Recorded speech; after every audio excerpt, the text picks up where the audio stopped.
ambaye kwa kweli hatuna budi kusema kwamba tumepoteza kitu kikubwa sana.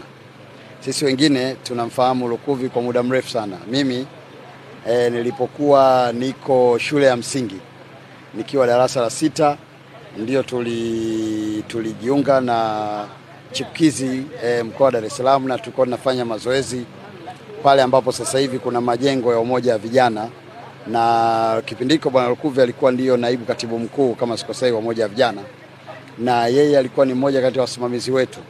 Kwa hiyo tunakumbuka, lakini kinachonikumbusha zaidi ni kwamba kipindi kile bwana Lukuvi alikuwa anatukumbusha kwamba yeye amefanya kazi na mzee wetu, kwa hiyo ni mtu ambaye anatufahamu vizuri sisi kama watoto wake, kama wadogo zake. Kwa hiyo tumepoteza pia, lakini tunamkumbuka zaidi bwana Lukuvi kwa utumishi wake ndani ya serikali.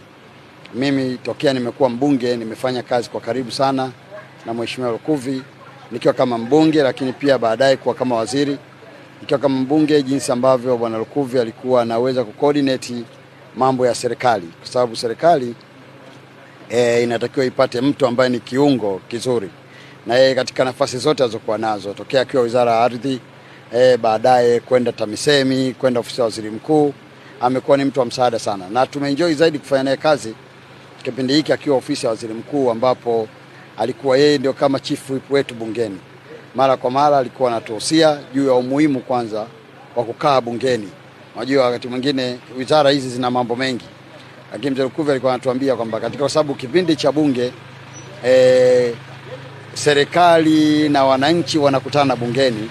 Kwa hiyo manake msingi mkubwa ni kwamba serikali lazima ipo bungeni ili kusikiliza vilio, malalamiko na changamoto za wananchi kupitia wawakilishi wao, na serikali lazima ijibu. Kwa hiyo muda mwingi sana alikuwa anatuhusia kwamba hakikisheni muda wote, hasa kipindi cha bunge, mnavunja ratiba zenu zote, hasa zile za kutembea na kukagua shughuli za ofisi zenu, na mkae Dodoma hasa bungeni ili muweze kufanya kazi za kusikiliza maneno yanayosema wabunge, lakini pia kupitia vikao vya bunge mpate kupata nafasi ya serikali kujibu hoja mbalimbali, lakini pia wakati mwingine kupitia vikao vya bunge ndivyo ambapo mnapata nafasi ya kusuluhisha au kutatua baadhi ya kero ambazo zinatokea katika maeneo hayo.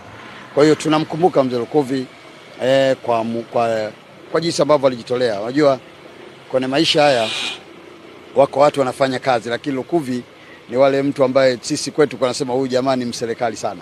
Yaani alikuwa anaipenda sana serikali yake, alikuwa anapenda sana viongozi wake, na kama mnaweza kuona katika muda wa maisha yake yote tokea alipoingia bungeni, nafikiri mwaka 95, mheshimiwa Lukuvi amekuwa ndani ya serikali, kwa maana amekuwa naibu waziri, amekuwa waziri, lakini kwa vipindi mbalimbali amekuwa pia hata mkuu wa mkoa wa Dodoma na Dar es Salaam.